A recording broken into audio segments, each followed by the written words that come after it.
मित्रों, हमारे देश में भांति भांति के पर्व मनाए जाते हैं, लेकिन कुछ ऐसे भी पर्व हैं जो हमारे कल्याण के साथ साथ पूरे समाज के कल्याण और विश्व कल्याण के लिए भी महत्वपूर्ण हैं। त्योहारों का एक अर्थ ये भी है कि हम इसके बहाने अपने ऊपर हुए उपकारों के लिए आभार प्रकट करते हैं और साथ मिलकर खुशियां मनाते हैं। पूर्वी भारत में मनाए जाने वाले छठ पर्व को महापर्व कहा जाता है। इस पूजा की बहुत मान्यता है। यही कारण है कि समय के साथ इसकी लोकप्रियता बढ़ती गई और अब देश के सभी कोनों के साथ साथ विदेशों में भी बड़े धूमधाम से मनाया जाता है। छठ में विशेष रूप से प्रकृति की पूजा की जाती है। छठ महापर्व से जुड़े कई रहस्य हैं जिनके बारे में बहुतों को नहीं पता। छठ महापर्व 4 दिनों तक चलता है। इसके तीसरे दिन संध्या के समय सूर्य देवता को अर्घ देने का विशेष महत्व है। मान्यता है कि इस दिन सूर्य देवता को प्रसन्न करने से भाग्योदय होता है और सुख समृद्धि की वृद्धि होती है। मान्यता है कि अगर जो छठ का व्रत रखता है उनकी मुराद पूरी होती है। अक्सर आपने देखा होगा कि लोग अपनी छोटी छोटी चीजों को पूरा करने के लिए भगवान से मन्नत मांगते हैं, लेकिन छठ पर्व इस मायने में काफी खास हो जाता है।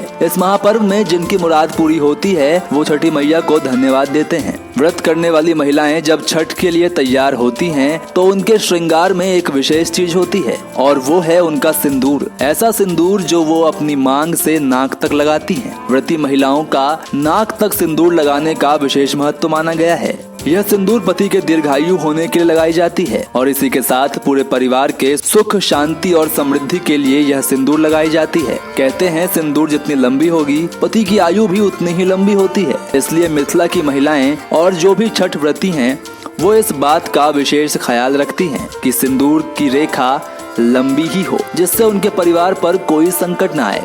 एक दूसरा अद्भुत रहस्य ये है कि इस महापर्व में साफ सफाई का विशेष ध्यान रखा जाता है।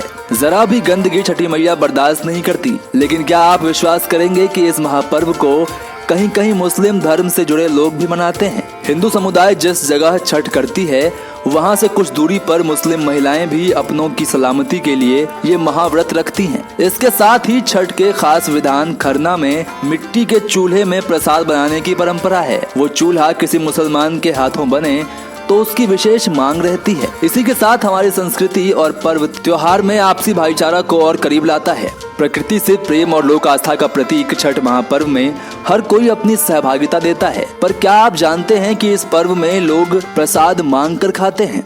इसकी अलग मान्यता है। इस दिन भगवान सूर्य और माता षष्ठी देवी की विशेष पूजा की जाती है। पौराणिक मान्यताओं के अनुसार छठ पूजा के पर्व में प्राकृतिक पकवानों और मिठाइयों का बड़ा महत्व होता है।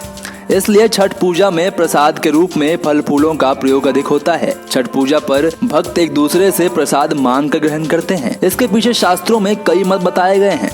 ऐसा माना जाता है कि छठ का प्रसाद मांग कर ग्रहण करने से भगवान सूर्य और देवी षष्ठी के प्रति भक्तों की आस्था प्रकट होती है। प्रसाद मांग कर लेने से मान सम्मान बढ़ता है और दुर्गुण समाप्त होते हैं। इसलिए छठ का प्रसाद मांग कर लेने में कोई भी भक्त संकोच नहीं करता। इससे छठी मैया और भगवान सूर्य देव प्रसन्न होकर आशीर्वाद प्रदान करते हैं। प्रसाद मांग कर ग्रहण करने से सुख समृद्धि हमेशा रहती है। वर्ल्ड फेमस ठेकुआ के साथ साथ इस पर्व के दूसरे दिन कद्दू की सब्जी, चावल और चने की दाल भी बनाते हैं, जिसे प्रसाद के रूप में ही छठी मैया को चढ़ाकर खुद महिलाएं इसे ग्रहण करती हैं। इसका महत्व सबसे अधिक इसलिए माना जाता है क्योंकि छठ व्रती महिलाएं इसे मुख्य रूप से बिना तेल के बनाती हैं और पूरे दिन निर्जला व्रत करती हैं। छठ महापर्व में एक और विशेष चीज का उपयोग किया जाता है जिसे सूप कहते हैं। सूप में ही महाप्रसाद को रखा जाता है। सूप और सभी पात्र बांस से बने होते हैं, यानी प्रकृति पूजन में प्रकृति के तत्वों से ही काम लिया जाता है। इस प्रकार छठी मैया का विशेष पूजन संपन्न होता है। मित्रों, आज के लिए बस इतना ही। कैसे लगे आपको ये जानकारी हमें कमेंट में जरूर बताएं। धन्यवाद।